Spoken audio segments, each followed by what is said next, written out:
Yo semua, balik lagi bareng gue Vian Rafe. Dan seperti biasa gue bakalan lanjutin alur cerita yang sebelumnya pernah gue upload.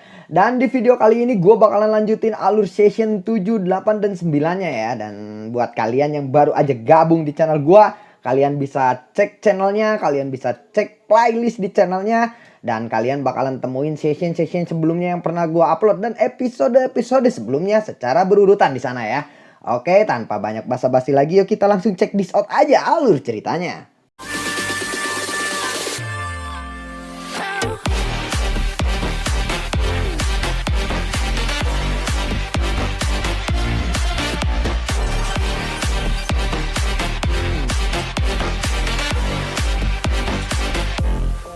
Di episode sebelumnya, Xiaoyan yang menghajar pria berpakaian putih, dia lalu berkata, "Sekarang hanya ada 8 orang yang tersisa," ucap dari Xiaoyan.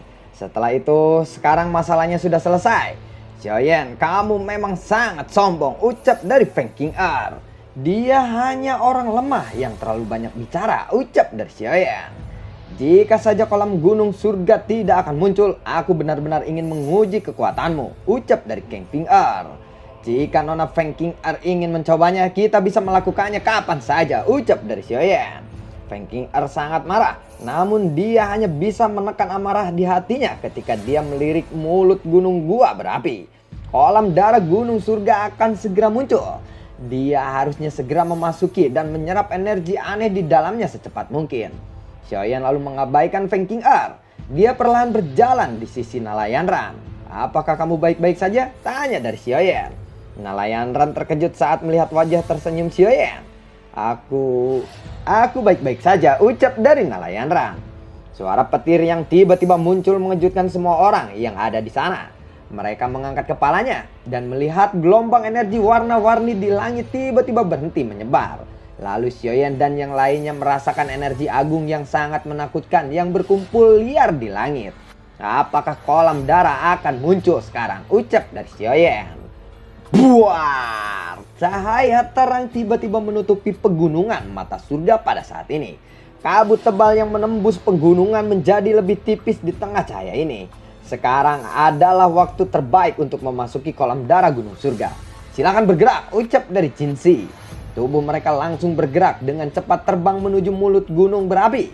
"Ingat, jangan terlalu jauh ke dalam kolam gunung surga. Kalian harus cepat menyerap energi setelah berhasil masuk. Ini adalah kesempatan yang sangat sulit didapatkan," ucap dari Xiaoyan kepada Nalayan Ran. Nalayan Ran mendengar itu, dia lalu berkata, "Baiklah," ucap dari Nalayan Ran. "Tidak perlu menungguku. Setelah kamu keluar dari kolam itu, aku mungkin membutuhkan waktu yang cukup lama," ucap dari Xiaoyan. Pada saat ini mulut gunung berapi yang sangat besar itu dipenuhi dengan energi padat yang berwarna-warni. "Apakah itu kolam darah gunung surga?" ucap dari Xiaoyan. Setelah itu dia melirik Feng Qing'er dan yang lainnya yang dengan liar bergegas menuju kolam darah, dan dia pun segera bergegas menuju kolam gunung surga sambil menarik Nalayan Ran. Luas kolam darah gunung surga hanya sekitar 70 hingga 80 kaki. Namun itu lebih dari cukup untuk menampung Xiaoyan dan yang lainnya. "Jumlah energi yang terkumpul di sini memang luar biasa," ucap dari Xiaoyan. Lalu dia menoleh ke Nalayan Ran. "Kamu harus masuk. Meskipun kamu belum mencapai puncak kelas Dohuang, berendam di dalamnya masih akan bermanfaat bagimu," ucap dari Xiaoyan kembali. Nalayan Ran mendengar itu, dia lalu mengangguk. "Terima kasih banyak. Jika kamu ingin menemui guru, kamu bisa pergi ke Sekte Bunga," ucap dari Nalayan Ran. Lalu Nalayan Ran menghilang dari pandangan Xiaoyan. Xiaoyan lalu bergumam di dalam hatinya. "Apa? Sekte Bunga?" ucap Xiaoyan di dalam hatinya. Xiaoyan tidak punya waktu untuk merenungkan bagaimana Yun Yun bisa berhasil berinteraksi dengan faksi itu. Dia mengingat ini di dalam hatinya. Tubuhnya lalu bergegas melompat ke depan dan masuk ke kolam darah dengan suara yang keras. Hal pertama yang Xiaoyan lakukan setelah memasuki kolam darah adalah energi murni dengan kepadatan yang sangat luar biasa. Doki hijau muncul di sekitar tubuhnya. Dia tidak menyerap energi di tempat ini. Sebagai gantinya, dia langsung berenang ke dasar kolam darah. Cairan merah di dalam kolam darah cukup kental. Xiaoyan lalu tercengang karena kekuatan spiritualnya mengalami kesulitan menembus cairan ini. Meskipun kekuatan spiritualnya mengalami kesulitan menembus cairan ini, Xiaoyan masih bisa samar-samar merasakan bahwa ada sesuatu yang menyerap energi di dalam kolam darah tidak jauh darinya. Jelas itu pasti Feng Qing'er dan yang lainnya. Tubuh Xiaoyan berhenti sejenak karena penglihatannya terhalang. Yang bisa dia lihat hanyalah warna merah tua. Xiaoyan lalu melambaikan tangan dan tulang tikus emas muncul di dalamnya. Dia memegangnya dengan erat dan bergerak. Setelah itu dia dengan cepat berenang ke dasar kolam. Semakin jauh Xiaoyan dari permukaan kolam darah, energi yang terkandung di dalam cairan berwarna merah juga menjadi lebih padat dan lebih murni. Namun Xiaoyan mengerti bahwa energi berwarna merah ini terkontaminasi dengan racun api yang sangat kuat. Setelah terus turun ke dasar kolam selama sekitar 10 menit, tengkorak emas gelap di tangan Xiaoyan akhirnya menjadi panas dan cahaya merembes keluar darinya. Apakah ini penghalang spasial itu? Ucap dari Xiaoyan. Xiaoyan perlahan mengangkat tengkorak berwarna emas itu di tangannya. Kemudian dia dengan lembut meletakkannya di penghalang spasial yang tak terlihat itu. Lalu tengkorak itu memancarkan cahaya yang kuat dan sebuah cahaya melingkar naik dari penghalang spasial. Kemudian sebuah terowongan yang hanya bisa menampung satu orang pun muncul di depan Xiaoyan. Dia lalu mengembalikan tengkorak itu ke cincin penyimpanannya dan menarik nafas dalam-dalam. Lalu tubuhnya bergerak dan dia dengan hati-hati berenang ke dasar kolam. Setelah melewati terowongan, dia tiba-tiba merasakan tekanan yang kuat melonjak. Lalu Xiaoyan mulai membuka matanya dan melihat sekelilingnya. Energi merah darah di tempat ini telah mencapai tingkat yang menakutkan. Semacam cahaya keabu-abuan gelap bercampur dengan cairan kental berwarna darah ini. Setiap kali cahaya berwarna keabu-abuan ini mendarat di api yang ada di sekitar tubuh Xiaoyan, cahaya itu akan segera meledak. Apakah ini racun api gunung surga? Kekuatannya sangat menakutkan. Tidak heran bahkan seorang ahli seperti Jinshi tidak berani tinggal lama-lama di tempat ini. Ucap dari Xiaoyan. Xiaoyan terus merasakan keterkejutan di tempat ini. Jika aku tidak memiliki api surgawi, kemungkinan aku tidak akan berani datang ke sini. Bahkan jika aku tahu ini adalah area yang berharga. Ucap dari Xiaoyan. Tangannya dengan cepat membentuk segel dan kedua matanya perlahan ditutup. Dalam beberapa menit Xiaoyan telah berhasil memasuki kondisi pelatihannya. Lalu kekuatan hisap yang panas perlahan melonjak keluar dari tubuhnya. Ketika gelombang pertama cairan merah darah yang agung memasuki tubuh Xiaoyan, itu menyebabkan seluruh tubuhnya bergetar. Xiaoyan samar-samar bisa merasakan pembuluh darah dan otot, tulang bahkan sel-selnya dengan liar menelan sejumlah besar energi ini. Bagian bawah kolam darah telah memberi Xiaoyan sejumlah besar energi yang akan mengubahnya di tempat ini. Racun api gunung surga di tempat ini yang paling ditakuti oleh orang lain. Tidak menimbulkan ancaman sedikit pun bagi Xiaoyan saat ini. Waktu mengalir seperti air yang mengalir di dalam kolam darah merah tua ini. Dalam sekejap mata hampir 10 hari berlalu. Tubuh Xiaoyan tidak bergerak sedikit pun selama periode waktu ini. Gelombang demi gelombang energi kental tidak ada hentinya mengalir ke tubuh Xiaoyan. Pada saat tertentu wajah Xiaoyan tiba-tiba bergerak, matanya sedikit berkedut dan perlahan terbuka. Xiaoyan terkejut saat dia membuka matanya. Apa yang tiba-tiba membangunkannya dari kondisi pelatihannya bukan karena faktor eksternal. Sebaliknya, itu karena Xiaoyan merasakan sesuatu. Avatar spiritual 3000 petir ilusi tubuh di antara alisnya juga menyerap energi berwarna merah darah ini. Baru sekarang Xiaoyan tiba-tiba menemukan bahwa avatarnya semakin kuat. Energi di tempat ini bisa memperkuat jiwa. Xiaoyan bergumam di dalam hatinya. Dia menjentikan jarinya. Lalu sebuah cahaya tak berbentuk bergegas keluar dari alisnya dan muncul di sampingnya. Avatar baru saja muncul ketika bagian tubuhnya secara otomatis mengeluarkan gaya hisap. Energi berwarna darah di sekitarnya juga tampak terseret olehnya. Sebagian dari energi ini dipisahkan dan dituangkan ke dalam tubuh avatar. Seketika energi kental ini membuat kontak dengan Fallen Heart Flame di permukaan tubuh avatar. Energi itu mengeluarkan suara yang muncul karena racun api di dalam energi ini. Untungnya Fallen Heart Flame itu bisa melindungi avatarnya. Jika tidak, saat avatar muncul itu akan terkikis oleh racun api sampai tersebar, ucap dari Xiaoyan. Setelah energi besar dan perkasa memasuki Avatar, di saat terlihat warna merah pekat segera keluar dari tubuhnya, dalam sekejap Avatar yang awalnya transparan segera berubah menjadi merah darah. Xiaoyan terkejut saat mengetahui bahwa kekuatan Avatar ini dengan cepat meningkat dengan kecepatan yang menakutkan. Dengan kecepatan ini dan penyempurnaan dari Fallen Heart Flame, sepertinya Avatar akan segera mencapai tahap menengah, ucap dari Xiaoyan. Penatua Jinzi tidak berbohong. Tempat ini sepertinya benar-benar memungkinkanku untuk berhasil menembus kelas Do Huang dan maju ke kelas Dozong. Namun kemungkinan ini akan membutuhkan waktu yang lama. Jika aku berhasil menembus kelas Dozong, kemungkinan besar aku akan mampu bertahan bahkan jika aku harus melawan Feng Tian, ucap dari Xiaoyan. Setelah Xiaoyan kembali memasuki kondisi pelatihannya, dasar kolam darah sekali lagi menjadi benar-benar sunyi. Tetapi tanpa diketahui oleh Xiaoyan, ternyata ada sosok lain yang menyerap energi di dalam dunia merah itu. Sementara itu, dua sosok tua berdiri di papilion batu tidak jauh dari mulut gunung berapi. Jinzi lalu berkata, "Sudah 2,5 bulan," ucap dari Jinzi. Jingu di sampingnya lalu berkata, "Mungkinkah sesuatu terjadi? Racun api gunung surga di bawah ini terlalu padat. Bahkan aku tidak berani melangkah terlalu dalam," ucap dari Jinzi. "Itu tidak mungkin. Meskipun racun api surga ini sangat ganas, racun itu tidak akan menimbulkan banyak ancaman bagi api surgawi," ucap dari Jinzi. Selama 2,5 bulan ini gelombang energi dari gunung mata surga secara bertahap menjadi tenang. Feng Qing'er dan yang lainnya tetap berada di kolam darah selama 5 hari. Setelah perpisahan singkat, mereka dengan cepat meninggalkan tempat ini. Sementara itu Nalayan Ran hanya tinggal di kolam darah selama 3 hari. Jinzi lalu berkata, "Jika masih tidak ada kabar hari ini, aku akan memasuki kolam darah dan melihat apa yang terjadi di sana," ucap dari Jinzi. Jingu lalu mengangguk. Buar! Sekitar mulut gua berapi tiba-tiba mengeluarkan suara gemuruh. Energi alam di sekitarnya mulai berkumpul di sekitar mulut gunung berapi. Melihat itu Jingu lalu bertanya, "Apa yang terjadi?" tanya dari Jingu. Jinzi lalu berkata, "Bagian dalam kolam darah tampaknya memiliki sesuatu yang menyerap energi dengan kuat.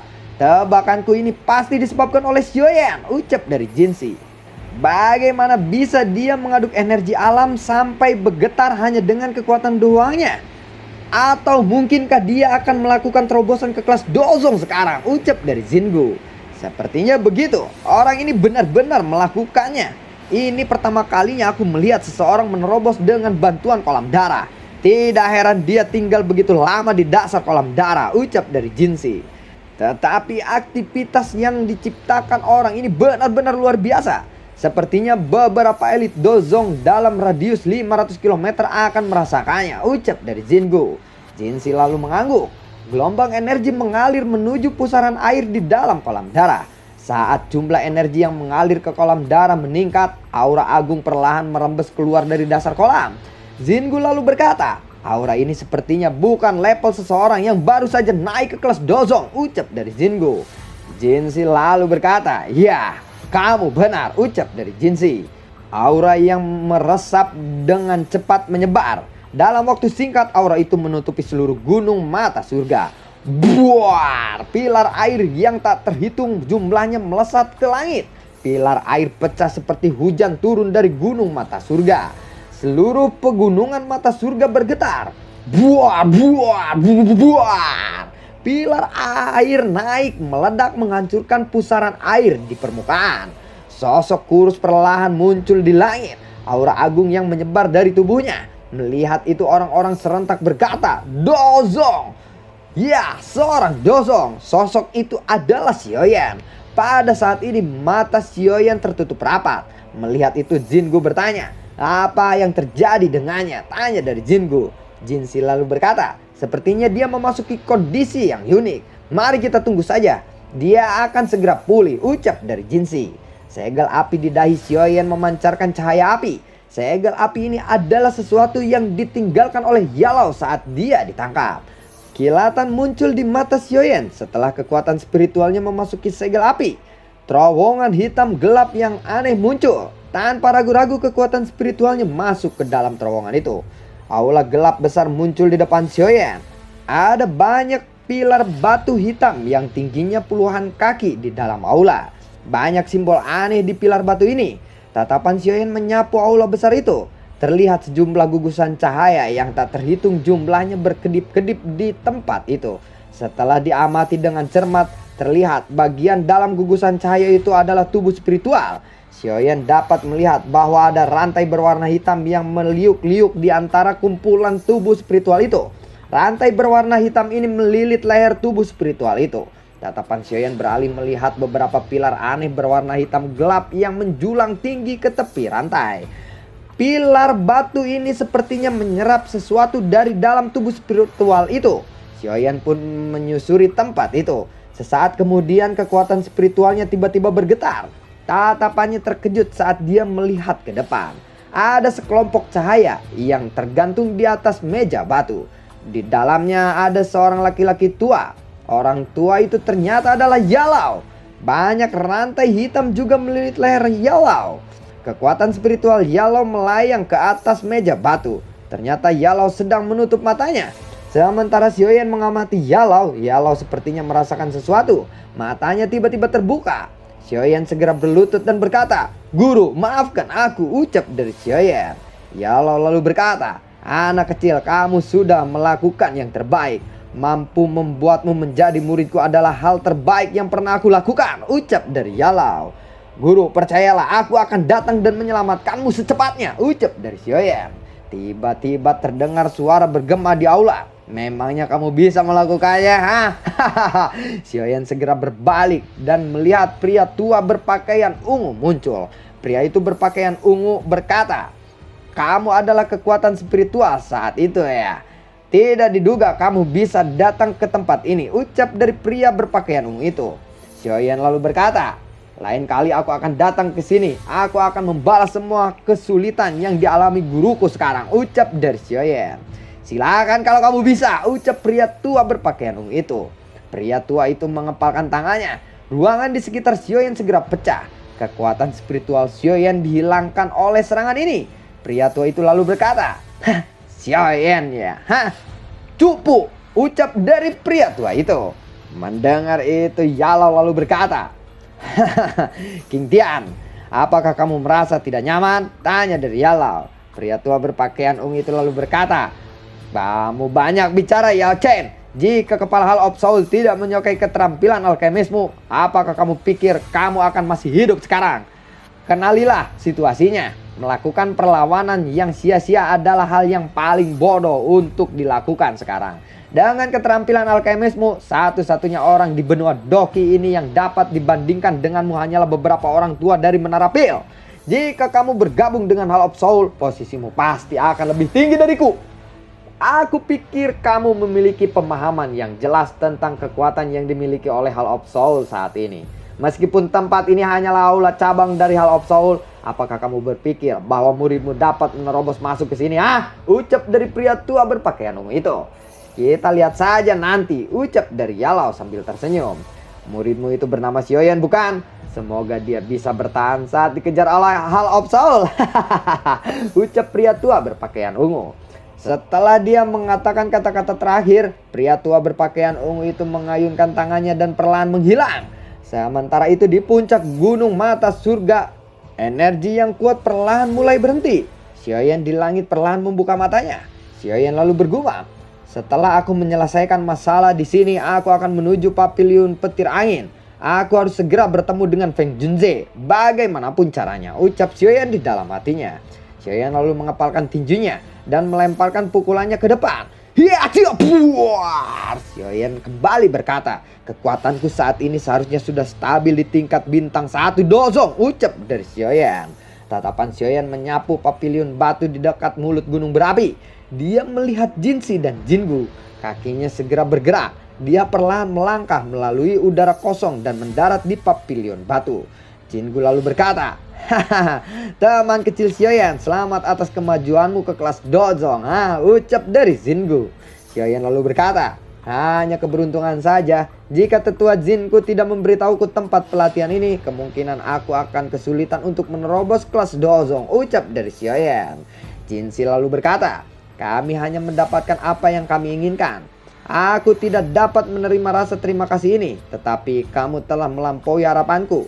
Dengan tetap berada di kolam darah selama lebih dari 2 bulan, bahkan aku sendiri tidak berani berada di dalamnya untuk waktu yang lama, ucap dari Jinzi. Aku telah berlatih selama lebih dari 2 bulan ya, ucap dari Xiaoyan. Jingu lalu berkata, Feng Qing'er dan yang lainnya sudah lama pergi. Saat ini kamu adalah satu-satunya yang tersisa di Gunung Mata Surga. Temanmu juga sudah pergi. Penampilannya sangat cemas saat dia pergi. Sepertinya sesuatu telah terjadi, ucap dari Jingu. Jinzi lalu berkata, teman kecil Xiaoyan, saat ini kamu telah menembus kelas Dozong.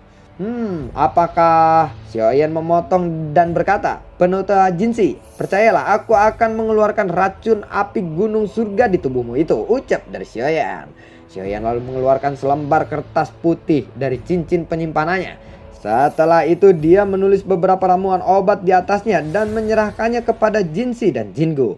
Xiaoyan kembali berkata, ini adalah beberapa bahan obat yang dibutuhkan untuk mengeluarkan racun api gunung surga. Aku tidak punya bahan-bahannya. Oleh karena itu aku perlu merepotkan kalian berdua kali ini, ucap dari Xiaoyan. Jingu lalu berkata, tidak masalah. Pegunungan mata surga ini dipenuhi dengan bahan obat. Meskipun ramuan obat ini langka, kemungkinan bahan-bahan obat ini akan sampai sore ini, ucap dari Jingu. Jingu dengan cepat meninggalkan pavilion batu setelah menerima kertas putih. Setelah itu dia bergegas ke tengah gunung untuk mencari bahan obat yang dibutuhkan. Jinzi lalu berkata, teman kecil Xiaoyan, jika kamu bisa mengeluarkan racun api di dalam tubuhku, suku tikus menelan emas akan memperlakukanmu sebagai teman sungguh hidupnya. Meskipun suku tikus menelan emas tidak dapat dibandingkan dengan keluarga kuno, tapi kami memiliki reputasi di dunia binatang ajaib. Selain itu, karena jumlah kami yang besar, kami mengetahui sejumlah besar informasi di kalangan mereka, ucap dari Jinzi. Xiaoyan lalu berkata, kalau begitu bisakah aku menanyakan sesuatu dari tetua Jinzi? Tanya dari Xiaoyan. Silakan, tanyakan saja, ucap dari Jinzi. Apakah tetua Jinzi pernah mendengar tentang klan Gu? Tanya dari Xiaoyan. Mendengar itu Jinzi sedikit terkejut dan berkata, klan Gu? Lalu bagaimanakah kelanjutan ceritanya? Nantikan konten gua berikutnya dan semoga sehat selalu untuk kalian ya. Dan gua selalu ucapin terima kasih banyak buat kalian yang mendukung channel ini dari awal hingga akhir. Dan tadi emang ada hujan gede banget ya. Jadi karena gua tahu nih kalian pasti nunggu upload bang upload bang. Ya jadi gua lanjutin aja ngedubbingnya. Jadi maaf kalau ada suara hujan-hujannya gede gitu. Walaupun gua udah potong-potong sedikit tadi ya. Jadi ya ini karena gue tau lah kalian tuh selalu ngebut pengennya ayo bang upload gitu kan. Padahal gue pengen lakuin yang terbaik sebenarnya. Jadi yang bersih jernih kayak kemarin ada peletak-peletak gitu. Sebenarnya gue nggak mau upload tapi ya karena kalian gak semangat ya gue upload aja. Oke terima kasih dan semoga sehat selalu untuk kalian. Assalamualaikum, dadah.